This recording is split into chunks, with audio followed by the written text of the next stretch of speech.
Assalamualaikum warahmatullahi wabarakatuh. Salam sejahtera bagi kita sekalian dan salam sehat. Kali ini kita akan mendengarkan bersama presentasi dari tim sampai subuh SMA Negeri 1 Palu dalam ajang National Invention Project Contest.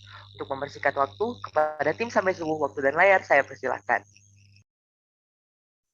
Assalamualaikum warahmatullahi wabarakatuh. Selamat pagi dan salam sejahtera. Yang kami hormati para dewan juri dan beserta para penonton yang telah berkunjung pada channel YouTube kami.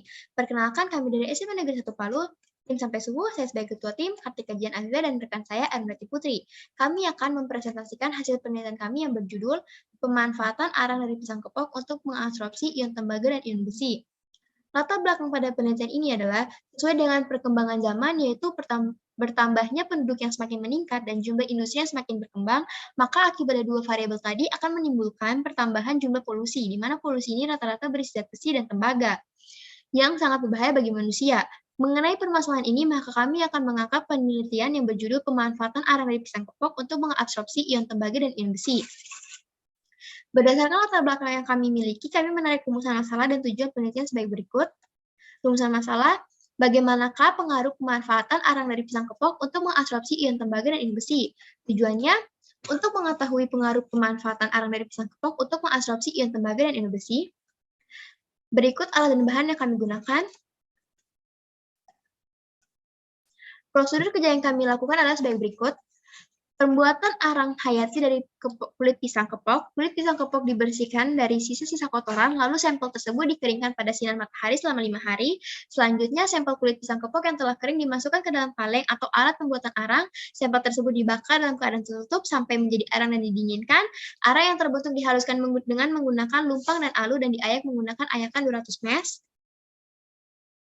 Kemudian pengukur pengaruh waktu kontak arang kulit pisang kepok dengan menggunakan larutan besi dan larutan tembaga, pengaruh variasi pH larutan tembaga dan besi dengan menambahkan HNO3 atau NH4OH pada larutan tembaga dan besi, pengaruh variasi konsentrasi ion tembaga dan ion besi membuat larutan besi dan tembaga dicampur dengan biocharcoal. Hasil dan pembahasan berdasarkan data yang disajikan pada gambar 1 di atas menunjukkan pada waktu 0 menit sampai 60 menit terjadi peningkatan dari 99,42% menjadi 99,64%, namun kembali menurun pada waktu 90 menit dengan presentase sebesar 99,52%, sehingga yang menjadi waktu optimum pada waktu 60 menit.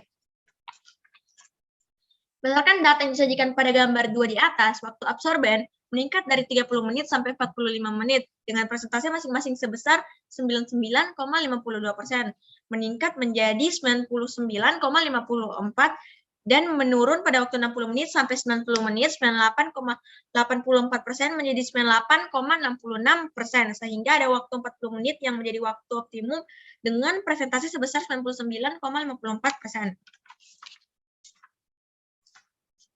Berdasarkan gambar ketiga di atas, terlihat bahwa serapan tembaga dipengaruhi oleh larutan, di mana pH 2 sampai pH 3 penyerapan tembaga tidak terlalu besar dengan presentase masing-masing sebesar 98,57% menjadi 98,98%, sedangkan pada pH 5 penyerapan tembaga menurun dengan serapan sebesar 98,32%,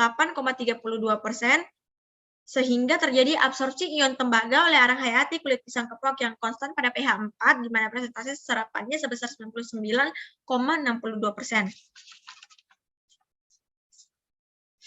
Pada gambar keempat, terlihat bahwa serapan besi dipengaruhi oleh pH larutan, di mana pada pH 2 penyerapan besi tidak terlalu besar dengan presentase serapannya 92,77%, sedangkan pada pH 4 dan pH 5, serapan besi menurun dengan presentase serapnya sebesar 98,8 menjadi 98,37%, sehingga serapan arang hayati aktif kulit pisang kepok, serapan optimum yang konstan terjadi pada pH 3.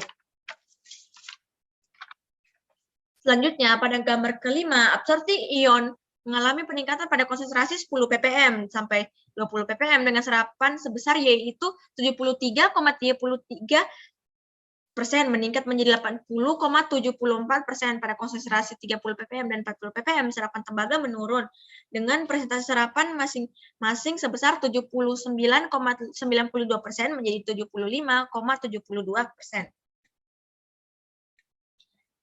Pada gambar ke-6, hasil serapan logam Fe yang maksimum memerlukan suatu kondisi optimum. Variasi konsentrasi yang digunakan yaitu 1 ppm, 2 ppm, 3 ppm, 4 ppm, dan 5 ppm. Absorpsi ion besi mengalami penurunan pada konsentrasi 1 ppm sampai 4 ppm dengan persentase serapan masing-masing yaitu 96,81%, 76,415,80,39% dan 81,67%.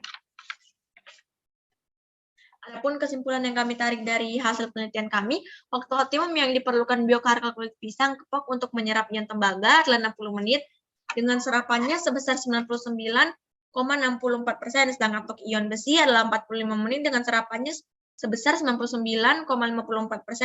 Absorpsi optimum ion tembaga terjadi pada pH 4 dengan serapan 99,62% dan ion besi terjadi pada pH 3 dengan serapan 99,58%.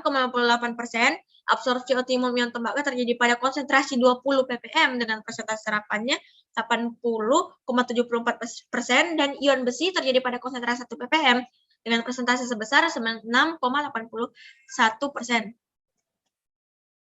Demikian presentasi dari kami.